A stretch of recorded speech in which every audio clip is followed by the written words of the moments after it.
I'm Nicole Amare. I'm Associate Professor of English at the University of South Alabama. Dr. Amare is interested in ways to incorporate visuals that will enhance instruction. There seems to be an emphasis of adding visuals merely for decorative purposes, perhaps for entertainment, or just for interest. And in my field, my specialty is technical writing, professional communication. I'm extremely interested in the visuals that can inform. Because visuals are very prevalent on the internet, it can be difficult to sort through them all to find good examples. Okay, one thing is because visuals are so pervasive in our day and age is that we have such access to visuals via Google Images. YouTube provides so many videos that we could use in our online classes. It's a little tougher to get the visuals that are not copyrighted, but still we have access to them. Clip art is still very pervasive. However, these are not necessarily going to be our best category from which to assess visuals. A lot of times if we were able to personally create visuals for our courses or for instruction, those would be more effective. To solve the problem, Dr. Amare suggests creating your own visuals for courses. I think a lot of times we as instructors are resistant to create our own visuals. We don't see ourselves as artists. We think, oh, I can create text, I can write the words, but I'm not necessarily going to create the visuals. I'm going to leave that for someone else to do and borrow it. However, many times if you're able to use something personal that directly relates to the information you're trying to convey to the students, that in and of itself is going to have more meaning. It's a skill that most instructors probably have and can work on. In addition to informing, visuals can also help argue points.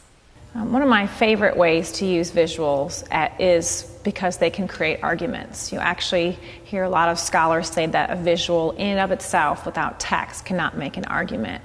However, if you look at the Microsoft,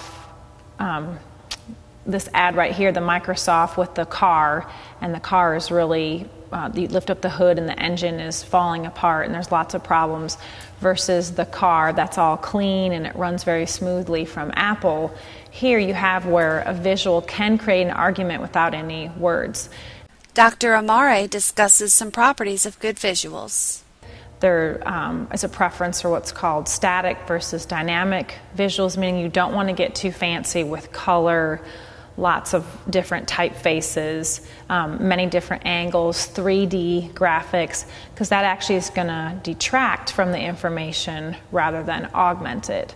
So using visuals can help students retain information, especially when accompanied with text and when those visuals are simple and informative. If you have to have a more complex visual, you have a line drawing, a cross-sectional diagram, detailed scatter plot, having effective labels and use of text in that instance is really going to help. I also think a helpful tip for creating visuals is to focus on the purpose of the information in the graphic. So you don't necessarily need a 3D pie chart or a 3D bar graph if the only purpose is to get the information across about a particular topic and a statistic. It is important to remember that the way text is presented can also be considered a visual. One thing I think is always important for me to remember is that visuals, the text itself is also a visual.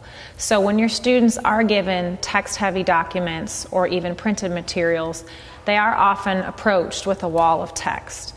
Now, obviously, it is their job as a student to go through that text and try to get the information. But particularly with online instruction, there are plenty of methods that you can choose to make that instruction more accessible and more comprehensible to the student.